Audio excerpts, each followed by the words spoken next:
Poor mother hugs her daughters in a square to keep them warm, until a billionaire finds them and changes everything. The snow was falling heavily that March night, the kind of snow that cuts the skin, that freezes your bones before it even soaks your clothes. The wind howled between the skyscrapers, carrying icy flakes that felt like tiny blades. Adam crossed the central square with his head down, hands buried deep in the pockets of his black coat, his breath forming white clouds in the freezing air. He always took the same route, always at the same time, always alone. That's how he liked it. No surprises, no variations, no people. Routine was his shield, solitude, his protection. No one got in, no one stayed, no one mattered. But that night, something made him stop. On the wooden bench covered in snow, right in the middle of the square, dimly lit by a weak streetlight, 3 figures huddled together under a blanket too thin for that cold. A young woman, dark hair tied back with an old elastic band, held 2 small girls tightly against her chest. Blonde, pale eyes wide with cold and fear. The youngest one was shaking so much her teeth were chattering. "Mommy, it's cold." The voice was thin, broken, almost a muffled sob. The woman pulled them both closer, rubbing their little arms over their thin coats. "I'll warm you up." But Adam saw the truth. She was shaking too. Her hands trembled as she held her daughters. Her lips were blue. Her whole body was shuddering. The blanket covering them had holes. The girls' shoes were soaked, almost falling apart. The bag next to the bench seemed to contain everything they owned in the world. Adam stood still a few feet away, hidden by the gloom. His mind screamed at him to move on. It was what he always did. Don't get involved. Don't care. Don't let anyone into his life. But his feet wouldn't obey. The older girl, perhaps 6 years old, buried her face in her mother's neck, trying to shield herself from the wind. The little one, no more than 4, whimpered softly, trying to hide her frozen hands beneath the blanket. Adam clenched his fists inside his pockets. He turned to leave. Took 3 steps. 4. He stopped. He closed his eyes, took a deep breath. He turned back. "My place is close," he said, his voice coming out rough. "It has heating and milk." The woman slowly raised her face, as if afraid to look. Her eyes were sunken, tired, desperate, distrustful too. She looked at Adam, sized him up from head to toe. Then she looked at her trembling daughters. Then at the soaked bag, then at the snow that wouldn't stop falling. She began, but her voice failed. Adam didn't press. He just stood there, waiting, the snow falling on his shoulders. The woman bit her lip. She squeezed the girls tighter, looked up at the dark sky, then at the frozen bench. "Please," she finally murmured, her voice almost inaudible. "Just for tonight." Adam nodded. She stood up slowly, with difficulty, holding a daughter's hand in each of hers. Her legs were shaking. She picked up the wet bag and almost fell. It was too heavy. Adam reached out his hand without saying anything. "I'll carry it." She hesitated, looked at him again, then handed it over. They started walking. The wind howled between the abandoned buildings. The snow clung to the girls' eyelashes, to their blonde hair that shone under the weak light of the streetlights. The youngest stumbled on a frozen puddle, but her mother caught her before she fell. Adam slowed his pace without a word. He didn't look back. He just walked slower. No one spoke during the walk. Only the sound of their steps sinking into the snow. The cutting wind and heavy breathing filled the silence. 3 blocks later, Adam stopped in front of an old, dark brick apartment building. He climbed 4 steps covered in ice and opened the main door with his key. Then he climbed 2 more flights of creaking stairs to the 3rd floor. The apartment door was simple, faded brown, no markings. Adam turned the key in the lock and pushed the door open. Inside, everything was too organized, too clean, too empty. A small living room with a grey couch without cushions, a round table with 2 wooden chairs, a bookshelf with books lined up by size. No pictures on the wall, no photos, no color. It was the kind of place where no one really lived, just existed. Adam turned on the electric wall heater. The appliance hummed softly before starting to release warm air. "The bathroom is there," he indicated with his head, pointing down the hallway. "There are towels, You can take a hot shower." The woman opened her mouth to thank him, but Adam had already turned his back and headed to the kitchen. He filled an old kettle with water and put it on the stove. He opened the white cabinet and took out a package of powdered milk, sugar, and 3 mugs. When he returned to the living room, the woman was still standing in the same spot, the girls clinging to her legs. "We were evicted," she said suddenly, her voice emotionless. 3 days ago. They only let us leave with 1 bag. The rest, only after I pay." She let out a short, bitter laugh. "But I have no way to pay." Adam didn't answer. He didn't know what to say. He just placed the mugs on the table. "The couch folds out into a bed," he said without looking at her. "There are blankets in the hall closet. 2nd door." She stared at him for a long moment. Adam felt the weight of her gaze, but didn't look back. "Why are you doing this?" The question hung in the air. Adam didn't know how to answer. Maybe there was no answer. So he didn't reply. He went back to the kitchen when the kettle started whistling. He carefully prepared the hot milk, added sugar to all 3 mugs, stirred slowly, brought them to the living room. The girls took the mugs with their 2 small hands, blowing on the steam. The youngest took a sip and smiled for the first time since Adam had seen them. "It's yummy," she whispered, her voice thin and sweet. The older one drank in silence, her eyes fixed on the mug, but Adam saw her shoulders relax. The mother drank too.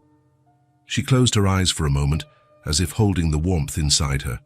"Thank you," she said softly, looking at Adam. "Truly."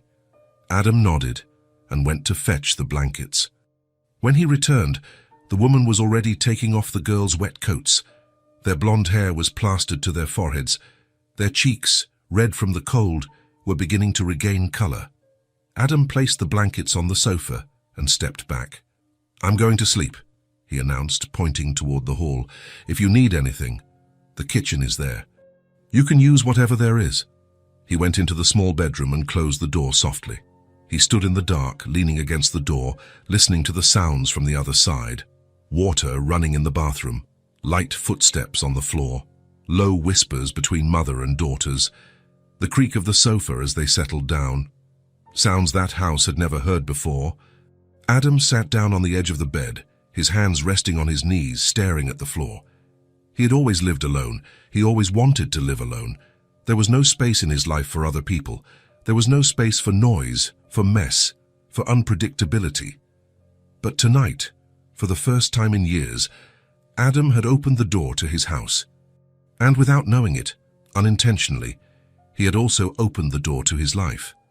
On the other side of the wall, one of the girls asked in a sleepy voice, "Mommy, are we going to stay here?" There was a long pause. "Just for today, sweetheart," the mother replied, her voice tired. "Tomorrow we'll figure out what to do." Adam closed his eyes in the dark. He knew he should have walked straight past the square. He knew he had just complicated his life in a way he couldn't foresee. But even so, even knowing all this, he couldn't bring himself to regret it. Perhaps because, for the first time in a long time, the house wasn't completely empty, or perhaps because, deep down where he never looked, neither was he. Adam woke up at the usual time, 6 in the morning. Not a minute more, not a minute less. He lay there for a few seconds, looking at the white ceiling of the bedroom, listening to the silence of the house. Then he remembered. He wasn't alone. He sat up slowly, rubbed his face with his hands, and just sat there, processing. 3 people sleeping in the living room. 3 strangers he had brought home the night before. What had he done? He got up, put on the jeans he had thrown over the chair, and a grey t-shirt. He carefully opened the bedroom door, trying not to make a sound, expecting to find the 3 still sleeping on the couch. But when he walked into the living room, he stopped at the threshold. The table was set. 3 mugs lined up precisely, a sugar bowl in the center, slices of toasted bread on a white plate, the kettle still steaming next to the stove. Anna was standing by the window, looking out at the empty street. She was wearing the same clothes as the day before, but had pulled her dark hair back into a low bun. Her shoulders were tense, rigid. On the couch, wrapped in the blankets Adam had given them, the 2 girls were sleeping deeply. The older one hugged the little one, protecting her even in her sleep. Their blonde hair was spread out on the pillow, their faces finally relaxed. Anna turned around when she heard Adam's steps. Her eyes were tired, with dark circles, but alert.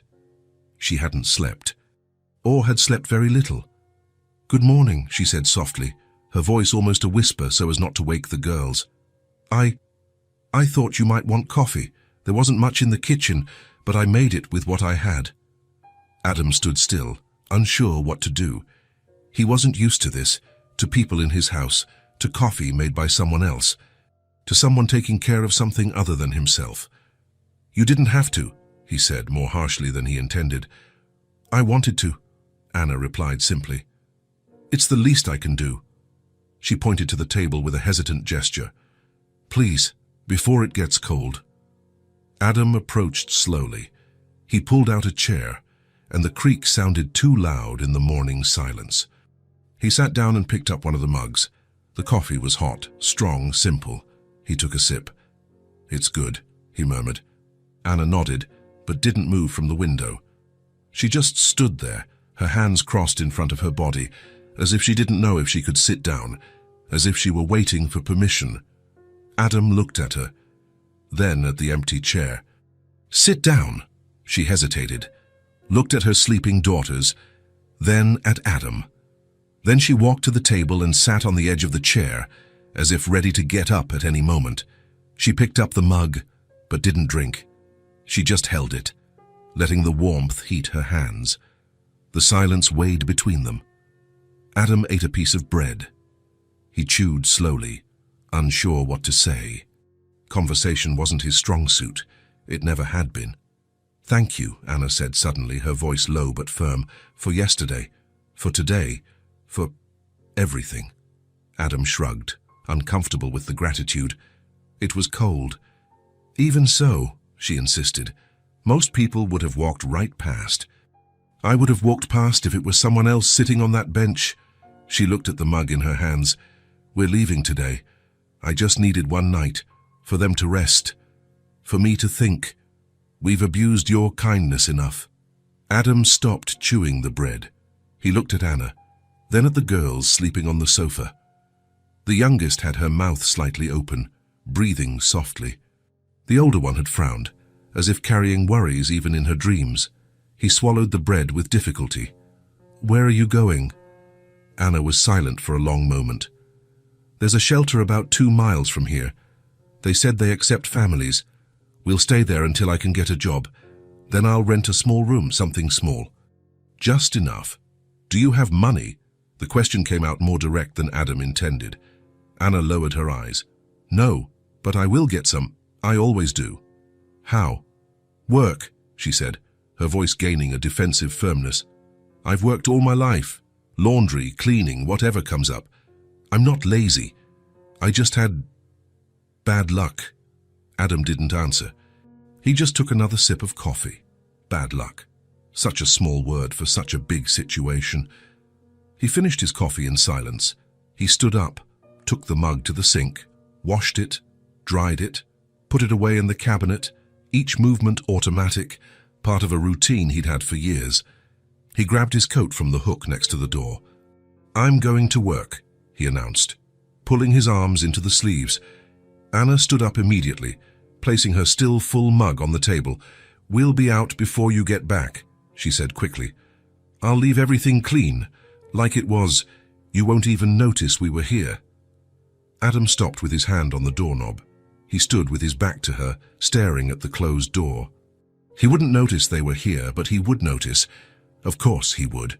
He would notice the silence, the empty house, the table without morning coffee, the absence of life. He opened his mouth, closed it. The words wouldn't come. Then he just nodded and left. The door closed quietly behind him with a soft click. Adam slowly descended the stairs, crossed the street, and headed to work as he always did. Bus on the corner, 20-minute commute, time card, production line. But something was different. He couldn't stop thinking about the 3 figures in the apartment, about Anna's quiet gratitude, about the forced dignity of someone who had nothing left but still tried to keep her composure. about the girls sleeping on the couch, finally warm. At work, Adam assembled parts on a production line. He always did the same thing, placed screws, tightened them with the electric wrench, passed the part along.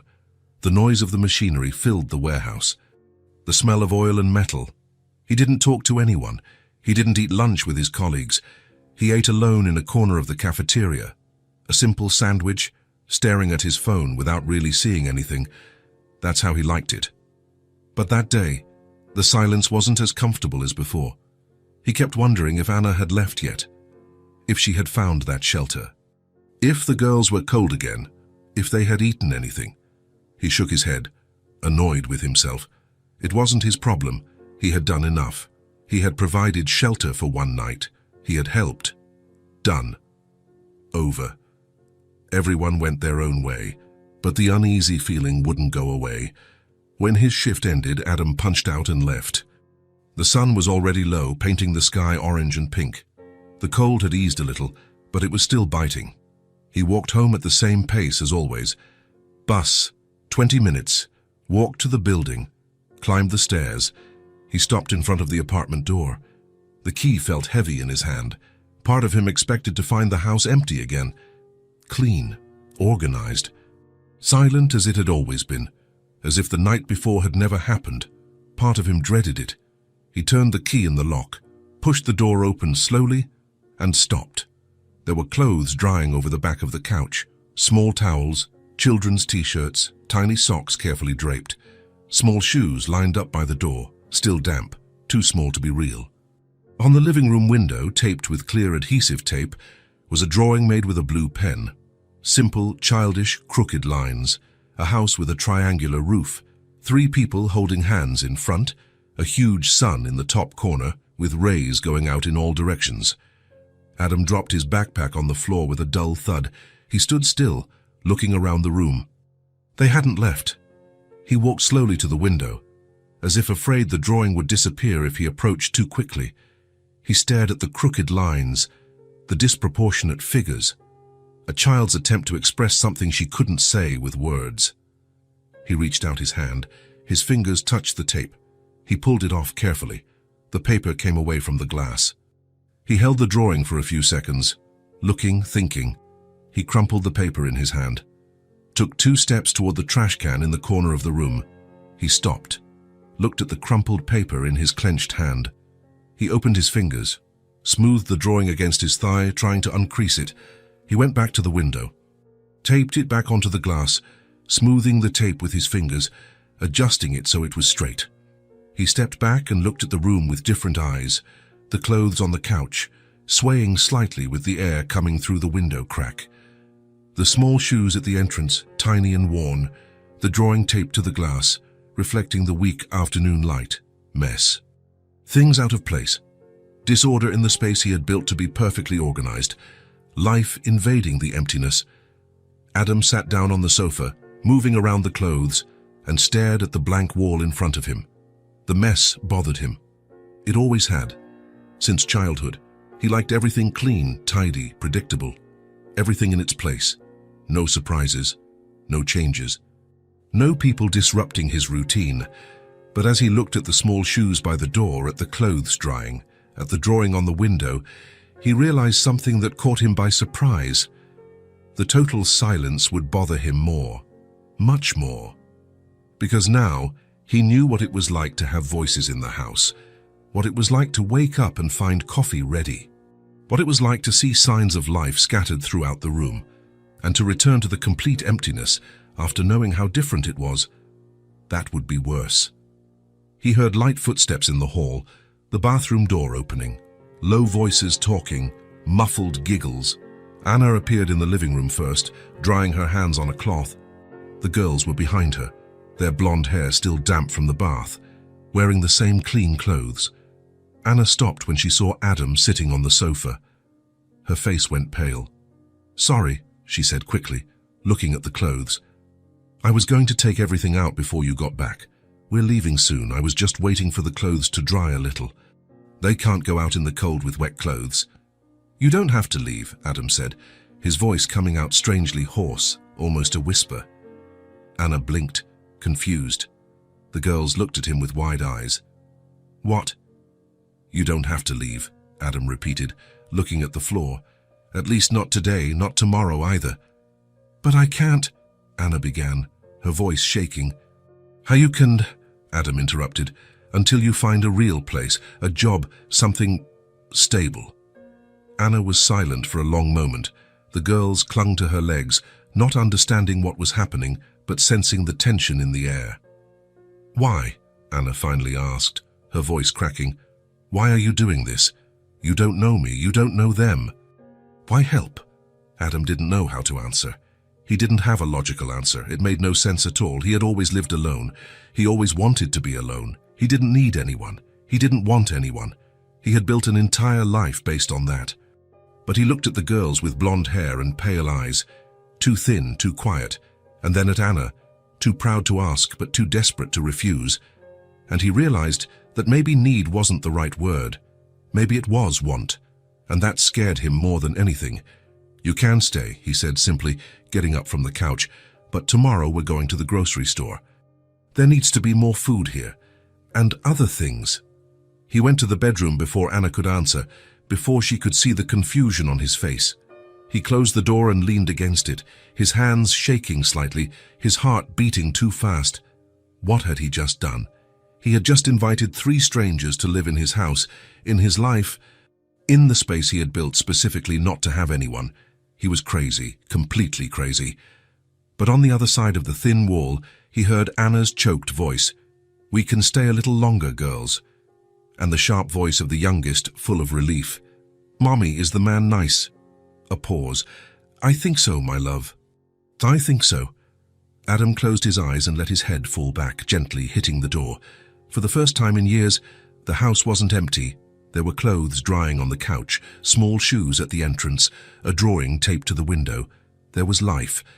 And even though the mess bothered him, even though everything was out of place, even though his routine had been completely destroyed in less than 24 hours, the total silence would bother him infinitely more, because now he knew the difference. He knew what it was like to wake up and not be completely alone. He knew what it was like to have coffee ready waiting for him. He knew what it was like to see a child's drawing and feel something strange tighten in his chest. Something he hadn't felt in so long he had forgotten the name.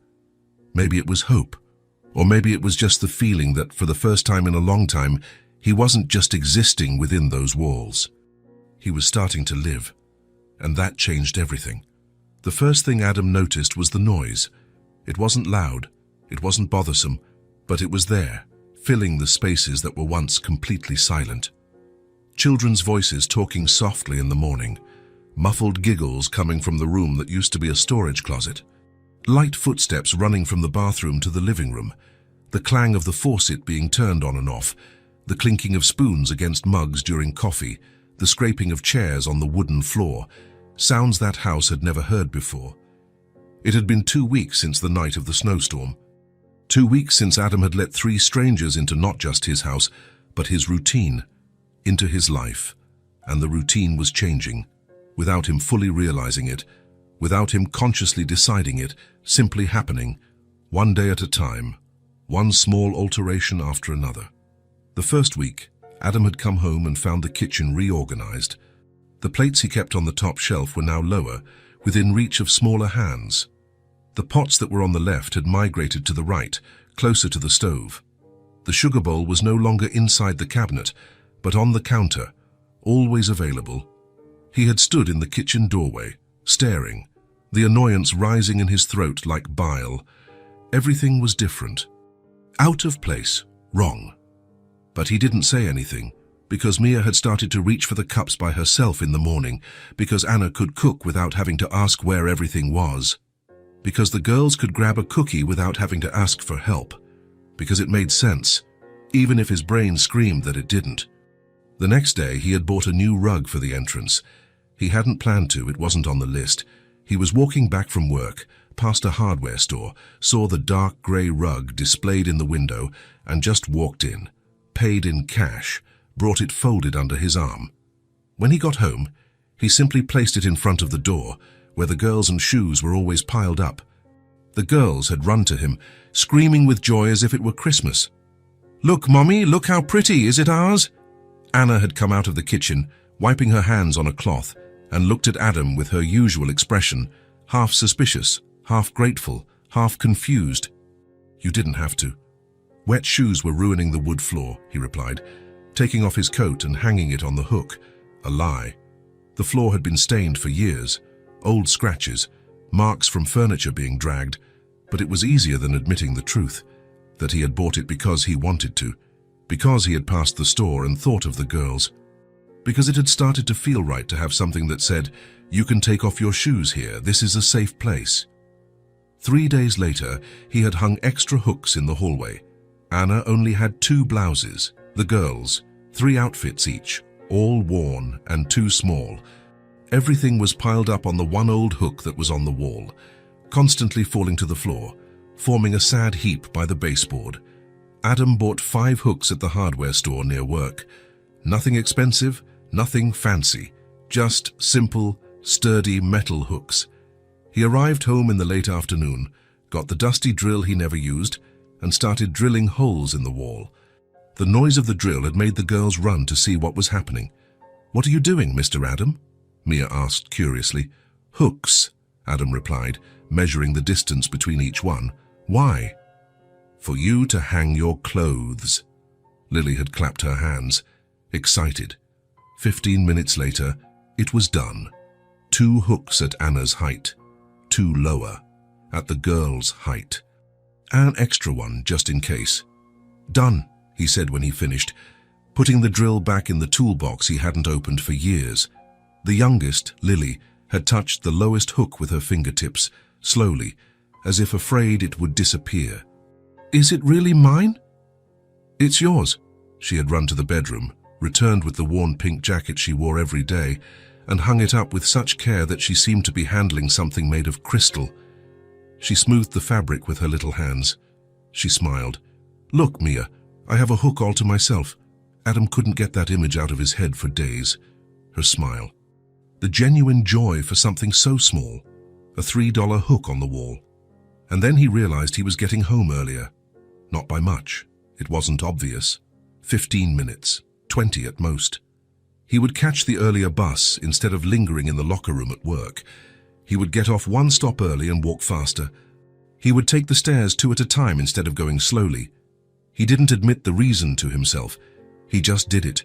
He told himself it was because he was tired, that he wanted to get home quickly, that the later bus was more crowded. But the truth was there, clear and obvious as the midday sun. He liked coming home and finding the house alive. He liked hearing the girls playing in the room that was once only used to store old boxes. He liked the smell of simple food in the kitchen. He liked seeing Anna folding clothes at the table, humming soft songs he didn't know. He liked opening the door and hearing "You're home" instead of absolute silence. He liked not being alone. And that scared him as much as it comforted him. On a late Thursday afternoon, Adam arrived home from work and found Anna in the kitchen, finishing dinner, simple pasta with homemade tomato sauce, nothing elaborate, nothing sophisticated. But the smell filled the entire apartment, making his stomach rumble. "Do you want to have dinner with us?" Anna asked without looking at him, stirring the large pot with a wooden spoon. Adam stopped in the middle of the living room, his backpack still on his shoulders, surprised by the question. "What?" "Dinner," she repeated, finally turning her face to look at him. "I made enough for everyone. And you always eat alone in your room." "Every day. I thought maybe you'd want to eat here tonight, with us." He hesitated. He always ate alone. He always preferred it that way. Since he was a child, eating was a biological necessity, not a social event. He saw no reason to turn it into anything more than it was. It was more efficient to eat quickly, alone, without conversation. But Anna was looking at him with that half-expectant, half-nervous way. And the girls had appeared at the bedroom door, their curious little eyes watching the scene. "Are you going to eat with us, Mr. Adam?" Lily asked, hopeful. Adam looked at her, then at Mia, who didn't say anything but seemed equally interested in the answer. Then at Anna, who had turned back to stirring the pot, pretending not to be waiting. "All right," he said finally, his voice quieter than he intended. Anna smiled discreetly, her back to him, but Adam saw the way her shoulders relaxed. "Great. Sit down." "It's almost ready." Adam dropped his backpack on the floor next to the couch, went to the bathroom, washed his hands with soap, dried them, and returned to the living room. He pulled out the chair, the same one he always used, and sat down. The girls settled into their chairs with contained excitement. Mia, the older one, sat with her back straight and her hands in her lap, too well behaved for her age. Lily swung her little legs, which couldn't reach the floor, tapping her heels against the wooden chair in an irregular rhythm. Anna brought the steaming pot and began serving, pasta on each plate, red sauce on top. A few pieces of sausage that Adam had bought at the grocery store 2 days earlier, without anyone asking. She placed a plate in front of each girl, then in front of Adam. Finally, she served herself and sat down. "Enjoy your meal," she said softly. They began to eat. The silence wasn't uncomfortable, just present, filled by the sound of cutlery scraping against plates, chewing, breathing, and the wall clock Adam had owned for years but never really heard. The pasta was good, simple, but well seasoned. The sauce tasted like real tomato, not canned. Adam ate slowly, which was unusual for him. Then Lily tried to pick up her glass of milk. Her small fingers, still clumsy with large objects, couldn't hold it properly. The glass slipped between her hands. It tilted. It tipped over. The milk spread across the table in a second, quickly running to the side, dripping over the edge, falling onto the floor with a wet sound. Lily completely froze, her pale eyes wide with pure terror. Adam also froze. Milk on the table, on the floor, dripping from the wooden edge, forming a puddle, mess. His hand squeezed the fork tightly, his jaw locked, the muscle in his neck tensed. Anna jumped up, already reaching for a cloth on the counter. "Lily, be careful. How many times have I told you to use both hands?" "It's fine," Adam said suddenly, his voice sounding strange even to himself. Lower, softer. Anna stopped in mid-movement. She turned and looked at him, surprised. "What?" Adam slowly placed the fork on the edge of the plate. He took a deep breath. He looked at Lily, who was on the verge of tears, her little hands trembling over the wet table, her lower lip quivering. "It's fine," he repeated, this time more firmly, more convincingly. "It's just a towel. Just clean it up." Lily blinked several times, confused, still expecting to be scolded. Adam calmly stood up, walked to the sink, took the dishcloth from Anna's hand, and returned to the table. He began to wipe the milk with slow movements. He wiped the table, cleaning up all the liquid. He wiped the floor, bending down.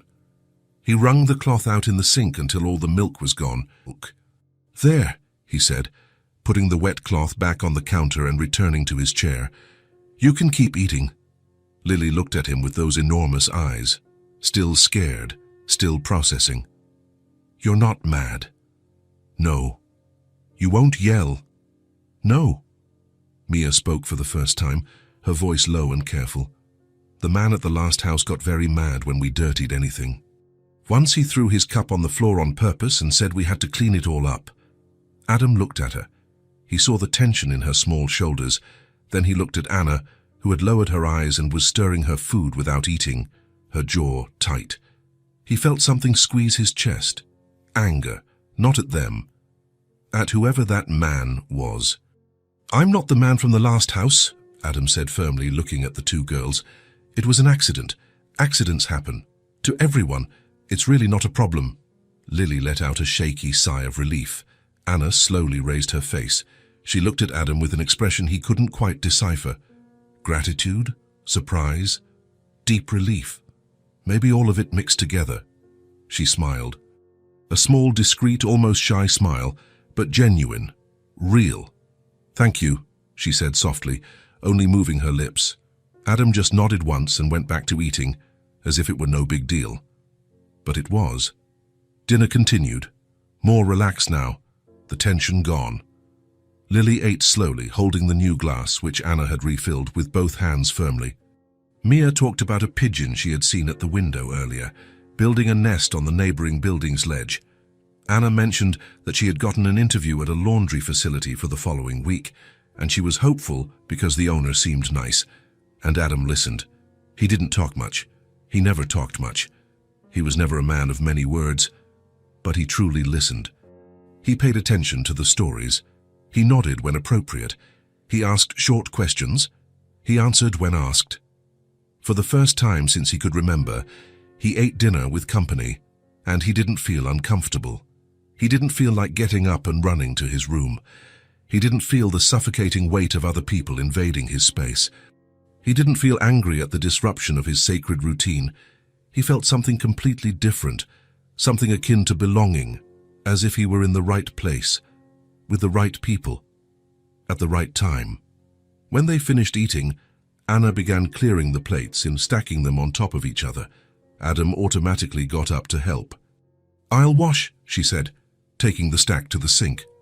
"I'll dry," he replied, already grabbing the clean dish towel. She looked at him with genuine surprise, but didn't argue. She just gave a small smile and began washing.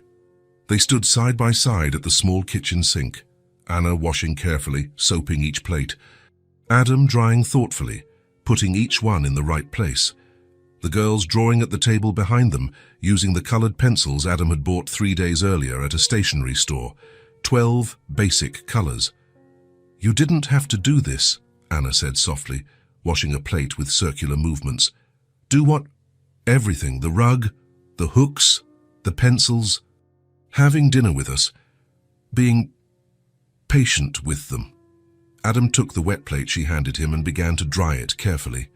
"You live here," he said simply, as if that explained everything.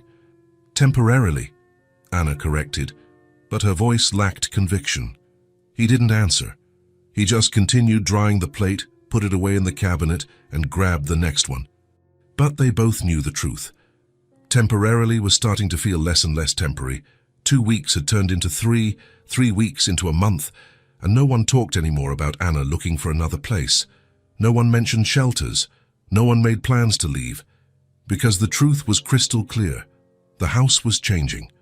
The grey rug at the entrance, the 5 hooks in the hallway, the colored pencils in the drawer, the extra mugs in the cabinet, the perpetually full milk in the refrigerator, the colorful towels in the bathroom that once only had a white one, the children's soap next to the normal soap.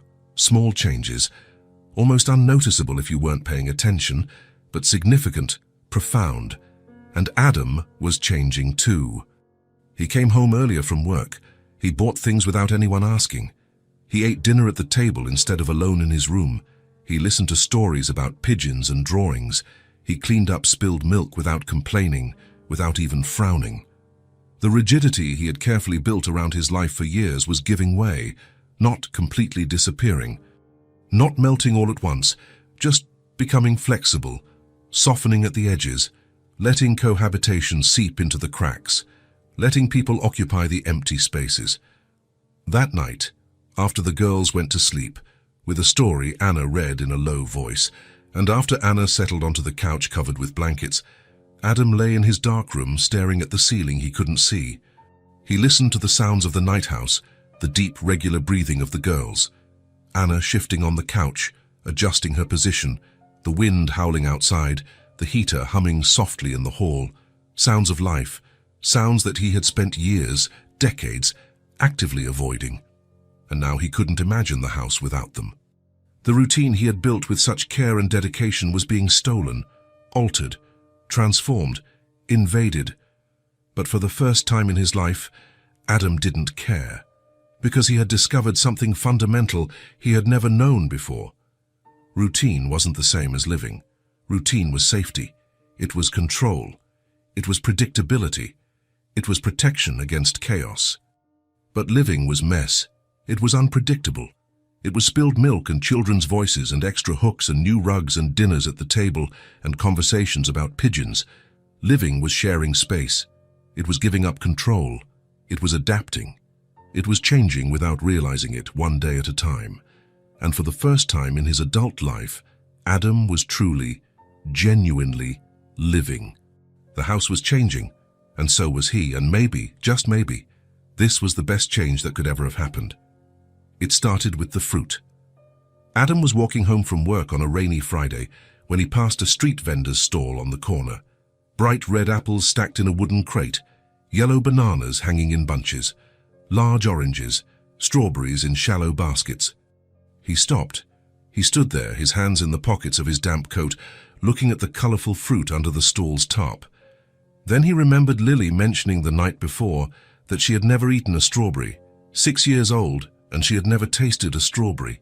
She said she had seen one in an old magazine and thought it was pretty, red like a heart.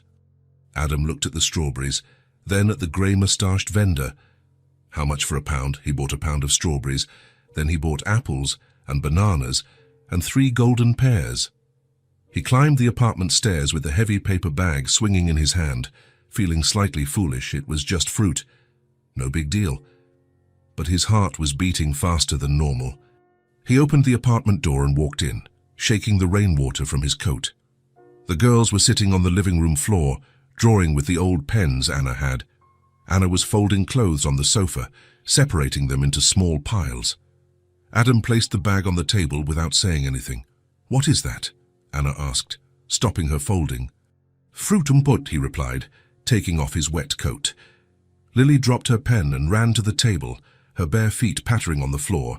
She climbed onto a chair and stuck her head inside the bag. "Look, Mia, there's a lot." Mia came slower, always more cautious, but her pale eyes lit up when she saw them. "Can I have one?" Adam nodded. "You can." Anna took the strawberries, washed them in a colander, and put them on a white plate. The girls ate slowly, savoring each piece as if it were the most precious thing in the world.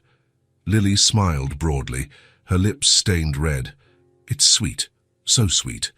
And pretty," Mia added, examining the strawberry in her hand before biting into it. Adam just nodded and went to the bedroom to change his clothes. But when he closed the door, he leaned against it for a moment, listening to the girls' laughter from the other side. Something small had shifted inside him, something he couldn't name. The following Saturday, he brought a box of coloured pencils, not the cheap ones with 6 colours. A large box with 24 different colours, fine tips, quality wood, vibrant colours. He left it on the table without wrapping paper, without a bow, without ceremony. When the girls woke up and saw the box there, they were silent for a few seconds, just looking.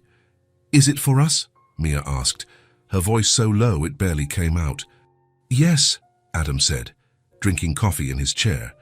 Lily opened the box with such care that she seemed to be opening something sacred. She picked up the yellow pencil and held it against the window light, watching the shine of the wood. "I've never had real coloured pencils," she whispered, turning the pencil between her fingers. "Me neither," Mia agreed, touching each pencil with her fingertip. Anna stood by the sink, wet hands forgotten in the air, just watching the scene. When Adam stood up to wash his mug, she touched his arm lightly. "Thank you." He just shook his head, rinsed the mug, and left for work. But throughout his shift, while tightening screws on the production line, he thought about the girl's bright eyes, the reverent way Lily had held the yellow pencil. On Tuesday, he brought 2 small notebooks, nothing special, simple covers, one light blue and one baby pink, white, unlined pages, but new, unused. He placed them on the table before going to take a shower. When he came out of the bathroom, his hair still damp, the girls were sitting on the floor, each with her notebook, drawing with absolute concentration. Mia was drawing a house with square windows. Lily was drawing something that could be a cat or a dog. Neither of them thanked him with words, but Lily held up her notebook for Adam to see, proud. "Look what I made, Mr. Adam." Adam stopped and really looked. The drawing was just scribbles and strange shapes, but there was dedication there. "It's beautiful," he said, and it was true. Lily smiled so wide her eyes almost disappeared. The following Thursday, he brought a children's book. He had seen it in a used bookstore near work. He passed it every day, but had never gone in.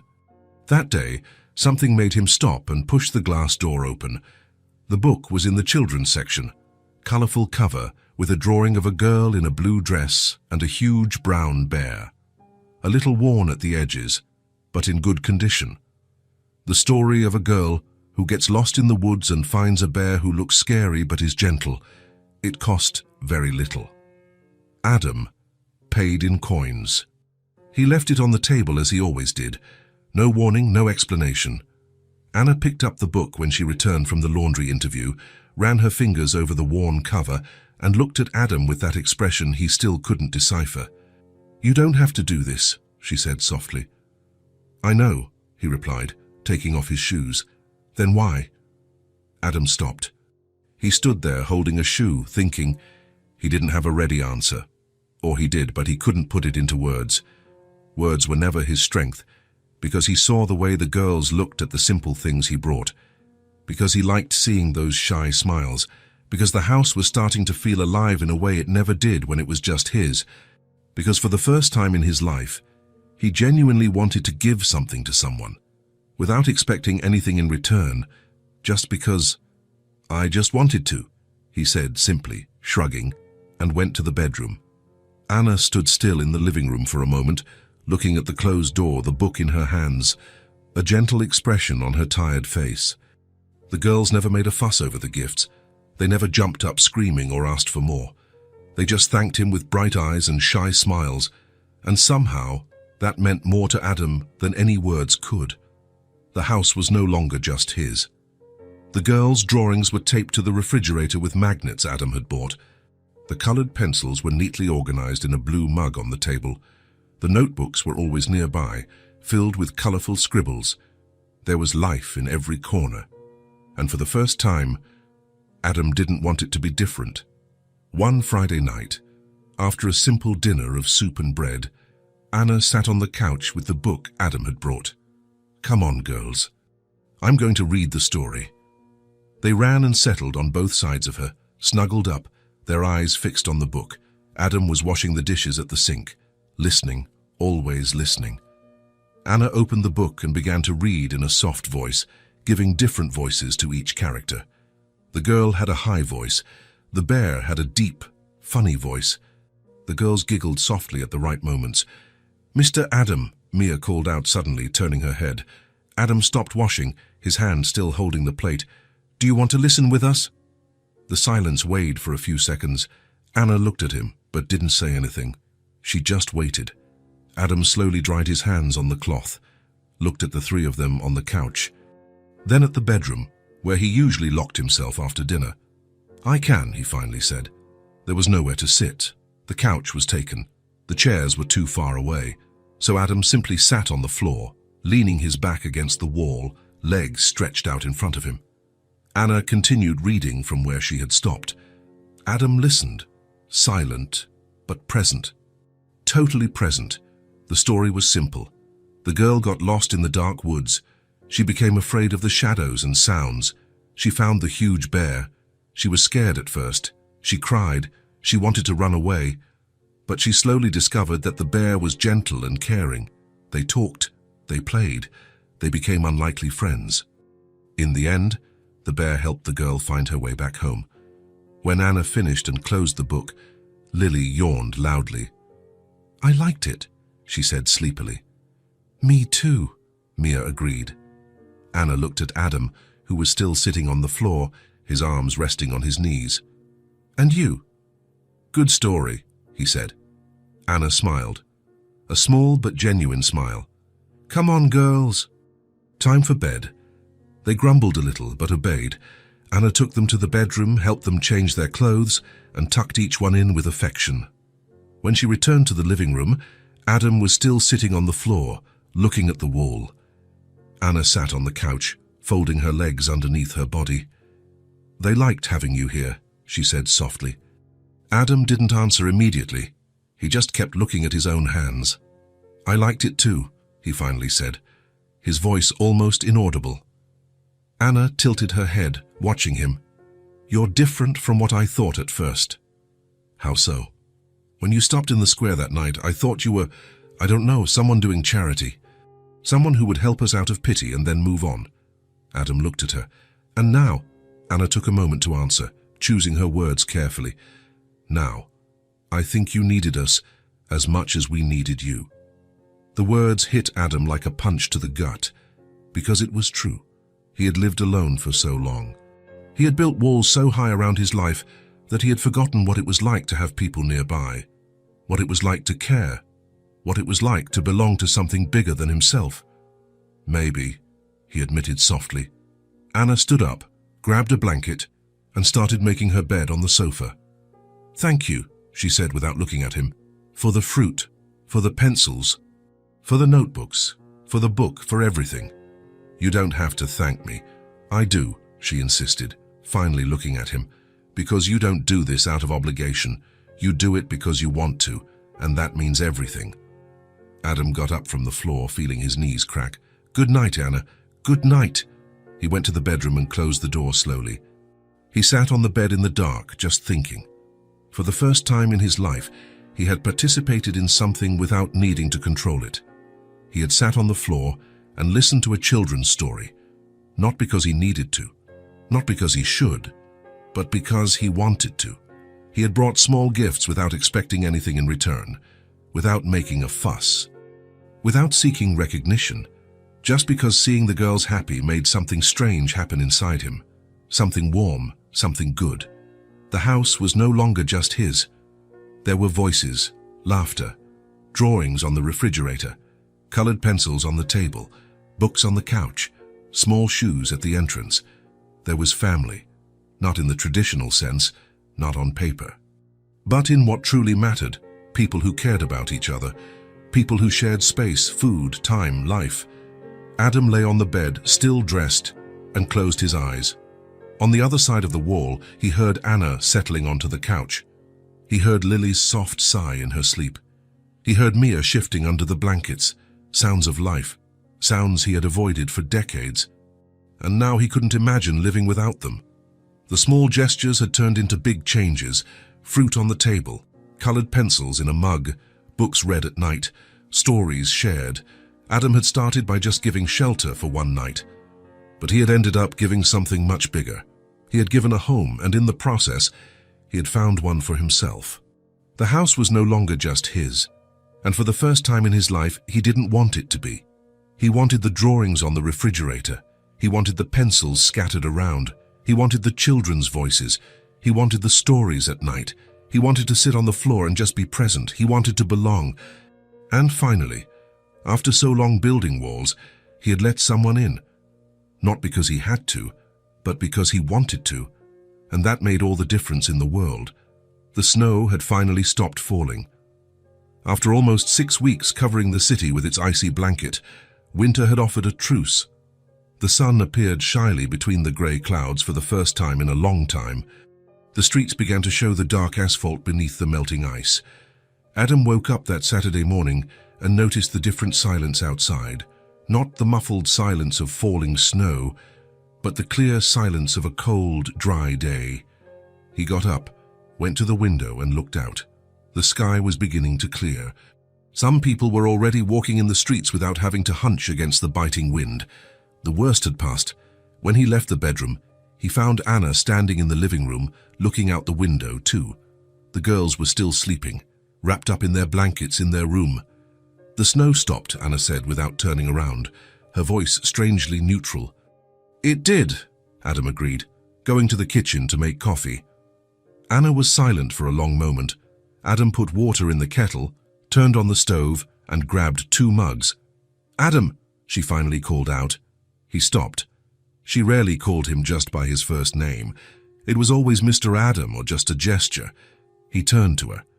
Anna was still facing away, looking out the window, her arms crossed in front of her body. Her shoulders were tense. "I think we've abused your hospitality enough." The words dropped into the air like heavy stones. Adam stood motionless, his hand still holding the mug. "What?" Anna finally turned around. Her face was serious, determined, but her eyes held something more. Sadness, perhaps, or guilt. "You gave us shelter when we needed it most. You've been more than good to us. But it's been almost 2 months. I need to find a place for us. A place of our own." "You have a place," Adam said, his voice coming out harsher than he intended. "Here." Anna slowly shook her head. This is your house, Adam. It always has been. We were just staying for a while. But it's not right to continue like this. Why not? Because I need a real fresh start, she replied, her voice firm now. I got the job at the laundry facility. I've already received my first pay. It's not much, but it's enough to rent a small room. The girls need stability. They need a home that is theirs. They can't grow up depending on the kindness of strangers. I'm not a stranger, Adam said softly. Anna smiled, but it was a sad smile. No, not anymore. But even so, I need to do this. For them. For myself. I need to prove that I can take care of my daughters on my own. Adam opened his mouth to argue, to say it made no sense, that they could stay, that there was space, that he wanted them to stay. But he looked at Anna's face and saw the determination there. He saw the pride. He saw her need to feel capable, and he understood. He didn't agree. But he understood. When? He only asked. Today, in the late afternoon, I found a room near my work. It's not big, but it has heating. And the boarding house owner accepts children. Adam nodded slowly, unsure what else to say. The kettle began to whistle, cutting the heavy silence.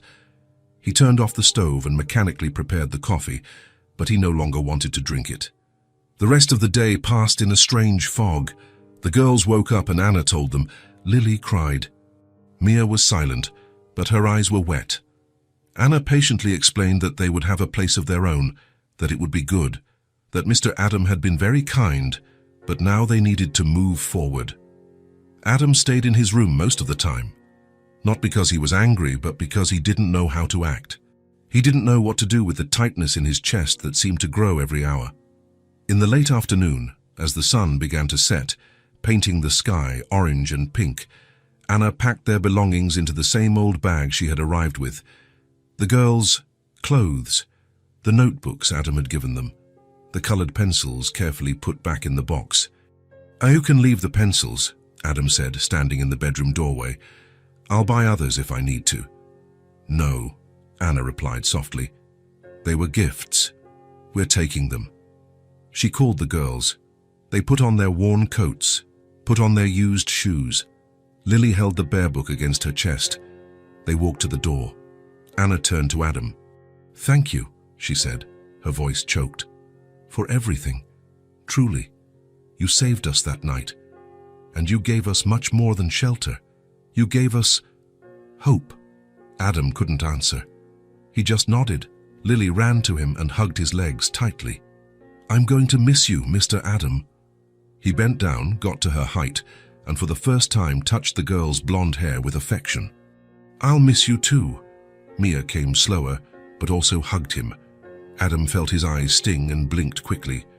You are nice, Mia whispered in his ear. No matter what you think, you are. They let go.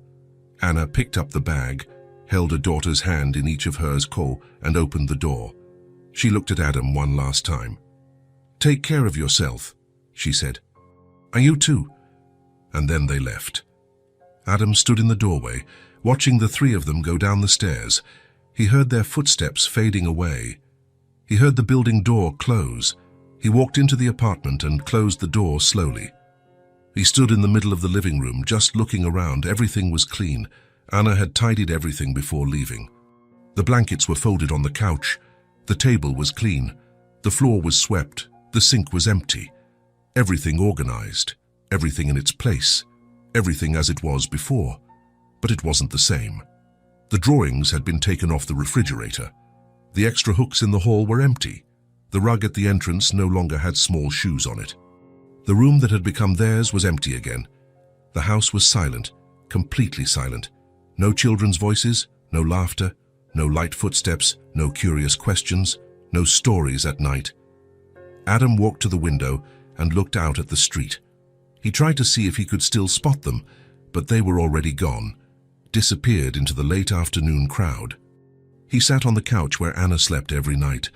It was still warm from her body, but it would soon get cold. He looked around the clean, organized living room, exactly as he had always wanted. Everything in its place. No mess, no disorder.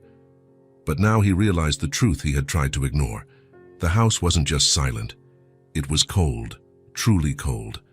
Not because of the temperature, the heater was on, but because of the absence, the emptiness, the loneliness. He had forgotten how much it hurt.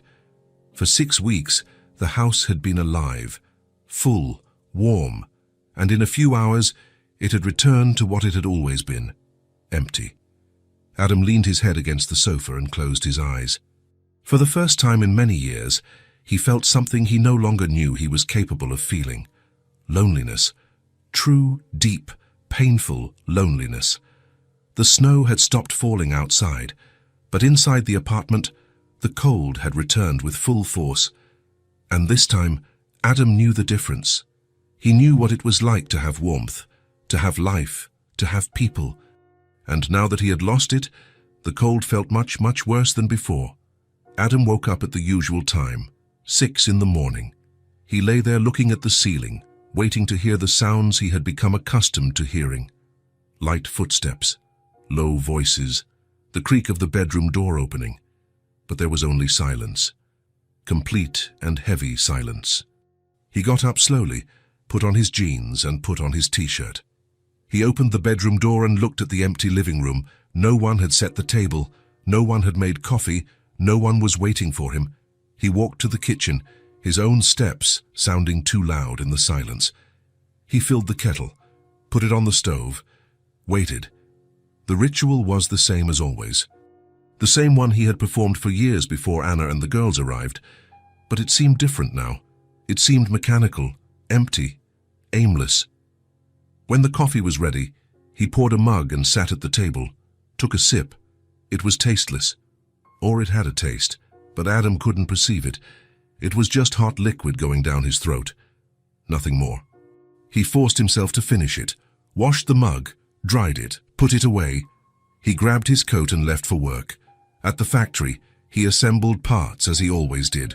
Screw, electric wrench, tighten, pass it along, repeat. But his mind was far away. He thought about the girls. If they were all right in the new room, if Lily had cried herself to sleep, if Mia was taking care of her sister as she always did, if Anna had managed to rest or had stayed up worrying. "Hey, Adam," a colleague called out. "You all right, man?" "I am," he answered automatically. But he wasn't. When he returned home in the late afternoon, the walk seemed longer, the stairs heavier, the key in the lock harder to turn. He opened the door.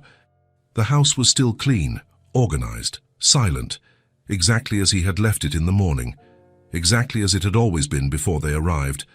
But now it felt wrong. He took off his shoes, dropped his backpack on the floor, and went to the kitchen. He opened the refrigerator. There was food, leftovers from yesterday. He could heat it up, but he wasn't hungry. He closed the refrigerator and stood in the middle of the kitchen, unsure what to do. Before, at this time, the girls would be drawing at the table. Anna would be preparing dinner. There would be the smell of food, the sound of conversation, life. Now there was only silence and the low hum of the heater. He went to the living room and sat on the sofa.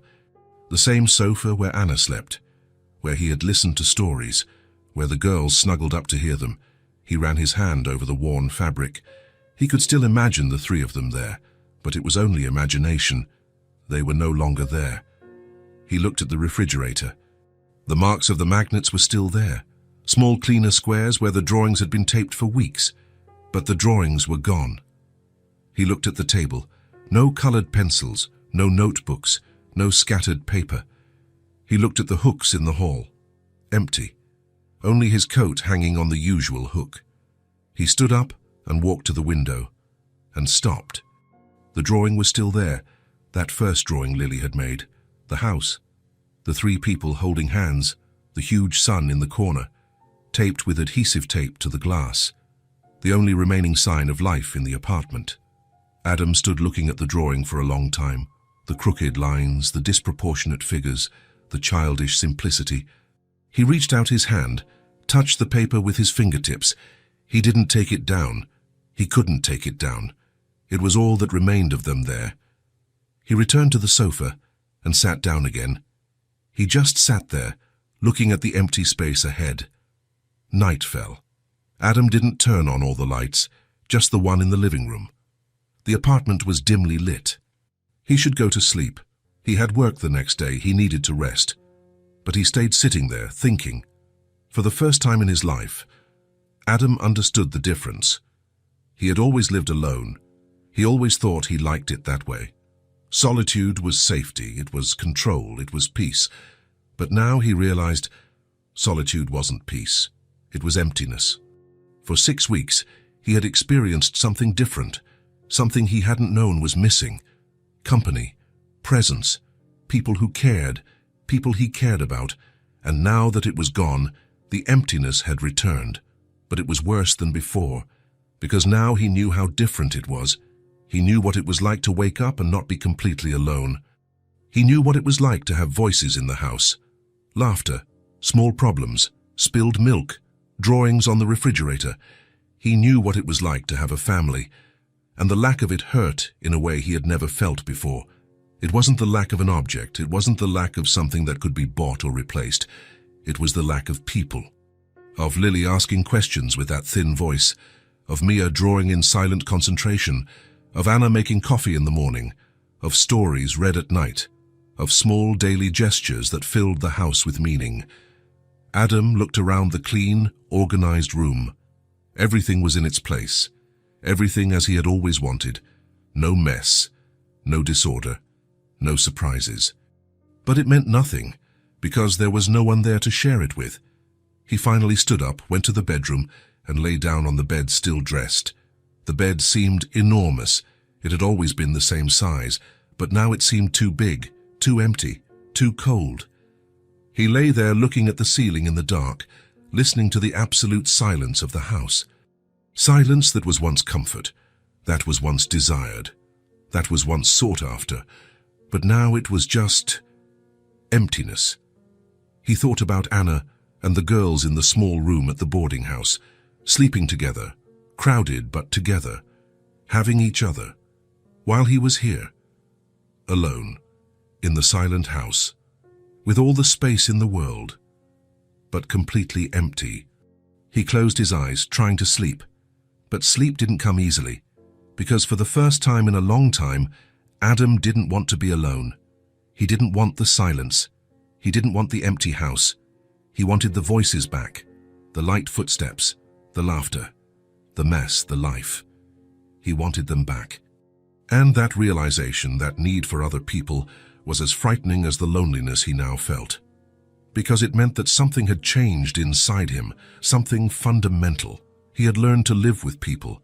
He had learned to care. He had learned that solitude was not peace, but absence. And now he didn't know how to go back to who he was before. He didn't know how to live alone anymore, because he had experienced something better, and there was no forgetting it. On the other side of the window, in the living room, the drawing was still taped to the glass. The house, the people holding hands, the bright sun. The only sign that, for a brief but significant time, that house had been a home. And now it was just an empty house again, cold, silent, and profoundly lonely.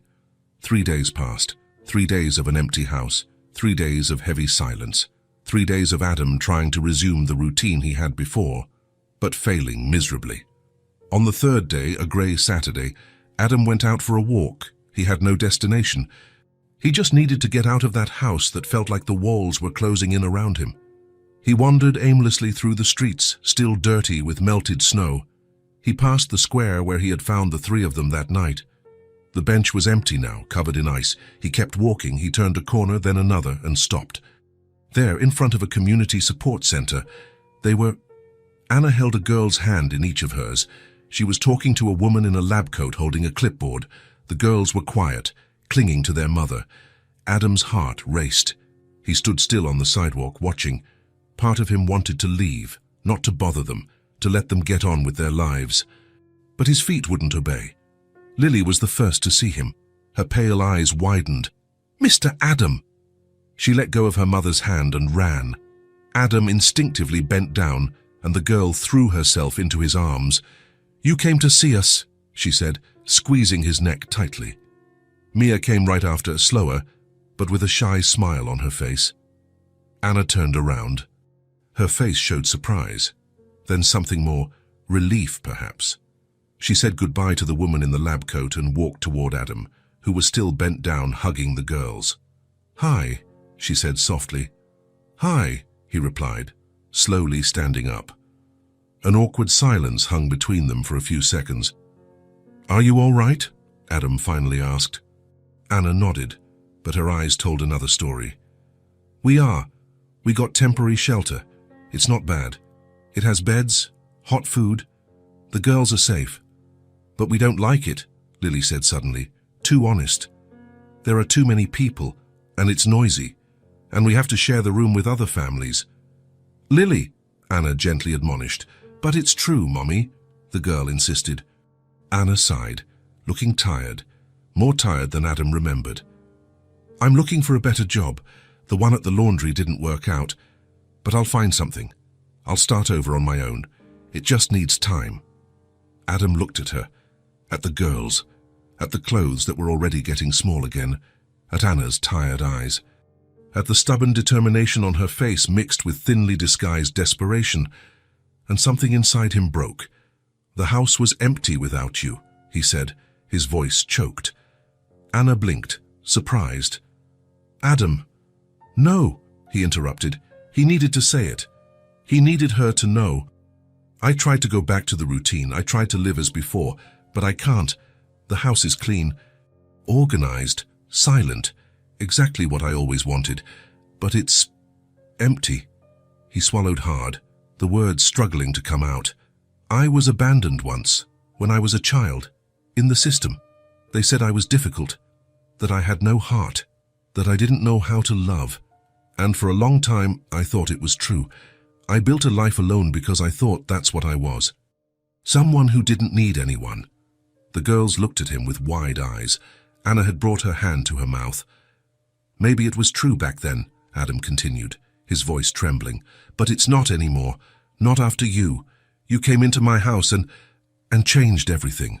You changed me." A tear rolled down his face. He didn't even try to hide it. "I miss you. The voices, the laughter, the drawings, the stories. I miss waking up and not being alone. And it scares me because I've never missed anyone before. But I miss you. Every day. All the time."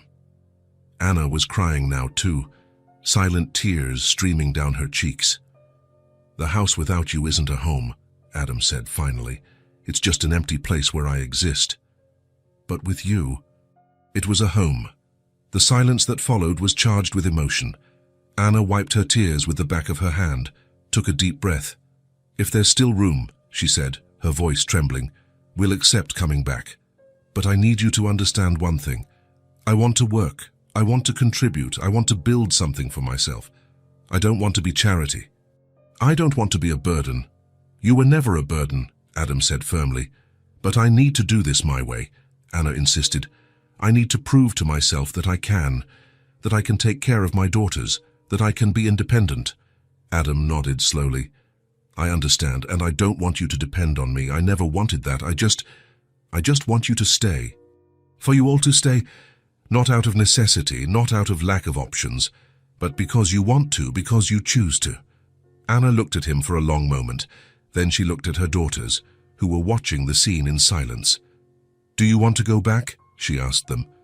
"Yes," Lily shouted immediately. "Please, Mommy," Mia pleaded softly. Anna smiled through her tears. Then she looked at Adam again. "Then we'll come back, but as partners, as a real family, not as guests." "As family," Adam agreed, feeling his chest tighten in a good way. "For real." Lily jumped into his arms again. Mia hugged his legs. Anna stood still, crying and smiling at the same time. "Let's get our things from the shelter," she said, "and we'll be back." "I'll go with you," Adam offered. "I'll help carry." Together, the four of them walked to the temporary shelter. Adam waited outside while Anna and the girls collected the bag with the few things they had.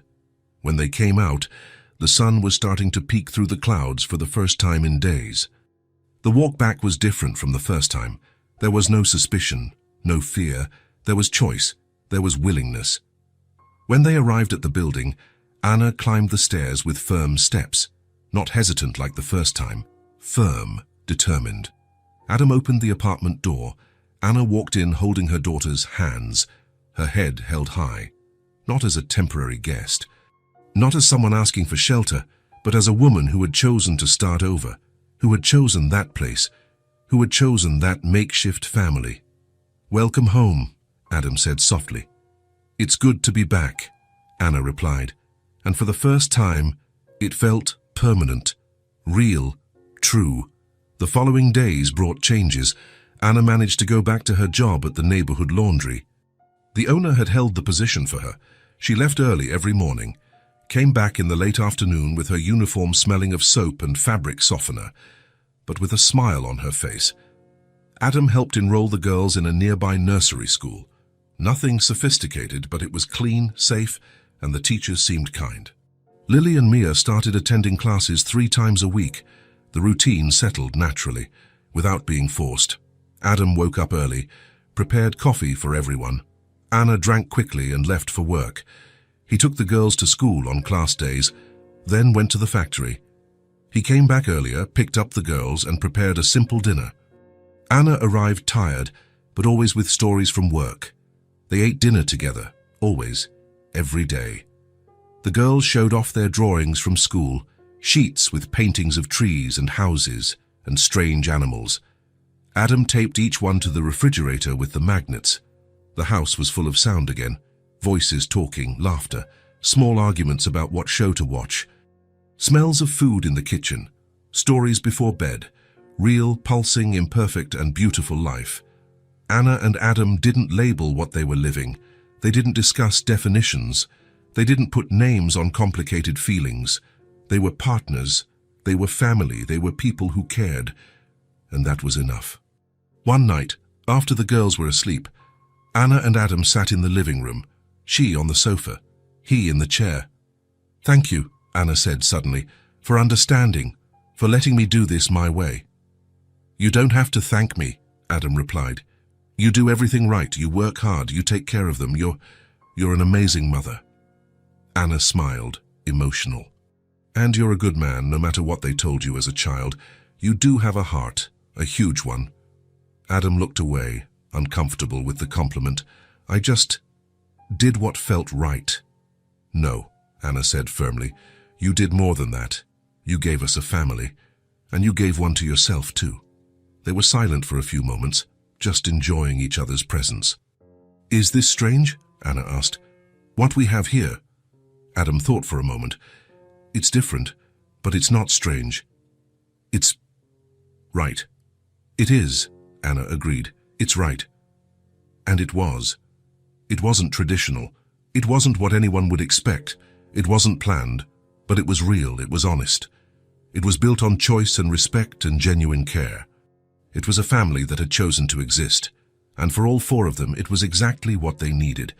The house was no longer empty. It was full of life, of love, of belonging. And Adam, for the first time in his life, was truly home. Not just in a physical place, but in an emotional place, with people who mattered, who chose to stay, who chose him as much as he chose them. And that, Adam realized as he listened to Anna making up the sofa to sleep and the girls breathing softly in their room, that was everything. It was family. It was home. It was love. Imperfect, makeshift, but absolutely true. And for the first time, Adam wasn't alone. And he never would be again. 6 months later, autumn had arrived, painting the trees gold and red. The air was crisp but no longer icy cold like that winter that had changed everything. Adam left the factory in the late afternoon, his backpack on his back, when he passed the corner market. The same one where he had bought strawberries for the first time. He stopped, as he always did now. He bought red apples, ripe bananas, green grapes that Lily loved, and he stopped at the bakery next door, picked up fresh bread that was still warm, smelling of wheat and butter. He climbed the apartment stairs with the bag swinging, but this time with a lightness in his chest. There was no more heaviness. There was no more loneliness. There was good anticipation. That feeling of really returning home. He opened the apartment door and immediately heard, "Daddy!" 2 voices shouting at the same time. Adam barely had time to put the bag on the floor before Lily and Mia ran to him. Lily threw herself onto his legs. Mia, now 7 and more reserved, still smiled broadly and hugged his other side. "Daddy, look!" Lily held up a colourful piece of paper. "I made it at school. It's you, me, Mia and Mommy." Adam took the drawing carefully. 4 figures holding hands, a big house behind them, a huge sun smiling in the sky, colourful flowers on the ground. "It's beautiful," he said, and it was the absolute truth. "Mine too." Mia held out another, more detailed drawing, a table with food, 4 people sitting around it. "It's us having dinner." Adam knelt on the floor, getting down to their height. He hugged both of them at the same time, feeling their small bodies against his chest, their blonde hair tickling his face. "You are amazing artists," he said, squeezing the hug tighter. "Are you going to hang it on the fridge?" Lily asked hopefully. "I am, in the best spots." Anna stood in the background, near the kitchen, still in her laundry uniform. She watched the scene with her arms crossed, but Adam saw her quickly bring her hand to her eyes, wiping something away. He stood up, picked up the bag of fruit and bread. "Brought dinner," he announced. "I made soup," Anna said, her voice a little choked but smiling. "And you brought the bread, perfect." The girls ran to wash their hands. Adam went to the kitchen, put the fruit in the fruit bowl that was now always on the table. Anna was stirring the pot, her back to him. "Are you okay?" Adam asked softly. She turned around. Her eyes were red, but bright. "I am. It's just, sometimes I look at all this and I still don't believe it. You know, that it's real, that it won't disappear." Adam lightly touched her shoulder. "It's real and it won't disappear." She smiled, wiped her face with the back of her hand. "I know, now I know." They ate dinner together as they did every night. The small table, now with 4 chairs instead of 2. Steaming soup in deep bowls, fresh bread that Adam tore into pieces, washed fruit on a platter in the center. The girls told stories from school. Lily had made a new friend named Sophie. Mia had gotten a good grade in math. Adam listened to everything. Anna did too. They asked questions. They laughed at the right moments. It was an ordinary night, one of hundreds of similar nights over the past few months, but it was magical just the same. "Mommy," Lily said suddenly, grabbing a grape, "Sophie said she's lucky because she has a big house." "Oh yeah."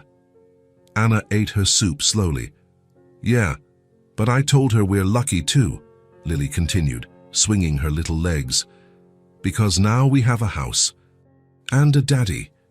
Silence fell over the table. Adam froze with the spoon in the air, halfway to his mouth. Lily continued eating, innocent, not realizing the impact of her words, but Mia had noticed. She looked at Adam with wide eyes, waiting for his reaction. Anna had put down her spoon. She was looking at Adam too, her hand trembling on the table. Adam slowly placed his spoon back in the bowl. His heart was beating too fast. His throat was tight. Daddy. She had called him Daddy. It wasn't the first time the girls had used the word by accident. It happened sometimes. It slipped out naturally. But they always corrected themselves afterward, embarrassed, not this time. This time Lily had said it with absolute naturalness, as if it were obvious, as if it had always been this way. Anna reached across the table and held Adam's hand. Her fingers were cold, but her grip was firm. "It's okay," she whispered. "If you want to, it's okay." Adam looked at her, then at Lillian, who was smiling while eating, then at Mia, who had lowered her eyes but was smiling too. Then he looked around the room, the drawings on the refrigerator, the toys in a corner, the coats hanging on the hooks, the rug at the entrance, the house that was no longer empty, the house that had become a home, and he realized this was what he had been looking for all his life without knowing it. It wasn't solitude, it wasn't control, it wasn't a perfect routine. It was belonging. It was having people who chose him as much as he chose them. It was being needed, being wanted, being loved. It was having a place, not just physical, but emotional, internal, a place to live inside himself. Adam squeezed Anna's hand back and smiled. A genuine, wide smile that stretched his face in a way it hadn't done in years. Maybe he had never done it. "It's okay," he said, his voice husky with emotion. It's more than okay. Lily looked at him, confused. Why is Mommy crying? These are good tears, my love, Anna explained, wiping her face. Very good tears. Are you crying too, Daddy? Mia asked softly. Adam ran his hand over his own face and realized that yes, he was. I am, he admitted, but it's all right. Couldn't be better. Lily shrugged and went back to eating, satisfied with the answer. But Mia got up from her chair, walked to Adam and hugged his neck. I love you, Daddy, she whispered in his ear. Adam closed his eyes tightly, hugging the little girl with all the care in the world. I love you too, he said, and realized it was the first time he had ever said those words to anyone in his life. Very much, both of you, and you too, Anna. Anna brought her hand to her mouth, sobbing softly. Lily dropped her spoon and ran to hug Adam too. There, with the three of them hugging him, Adam finally understood. Family wasn't blood. It wasn't biology. It wasn't chance. Family was choice. It was waking up every day and choosing to stay, choosing to care, choosing to love. It was building something together, day after day, meal after meal, story after story. It was imperfect. It was hard sometimes. It was noisy and messy and unpredictable, but it was real. And it was his. He had a family. He had daughters who called him Daddy. He had Anna who looked at him as if he were someone special. He had a house full of life and love and small moments that made everything worthwhile. He had finally found a place to live, not just between four walls, but inside his own chest. A warm place, full alive, a place called home. And for the first time in his whole life, Adam was complete. Not because he had everything, but because he had what truly mattered. He had love, he had family, he had belonging. He had chosen and been chosen back. And that, he realized as he hugged the three women who had completely changed his life, that was everything he had ever needed. The family that chose to be born. The family he never knew he needed. The family that had saved him as much as he had saved them. Perfect in its imperfection, true in its choice, eternal in its love. And finally, after a lifetime of solitude, Adam was home, for real, forever. If this story touched your heart, subscribe to the channel and turn on notifications so you don't miss the next ones. Leave a like because it helps this story get recommended to more people. See you in the next story.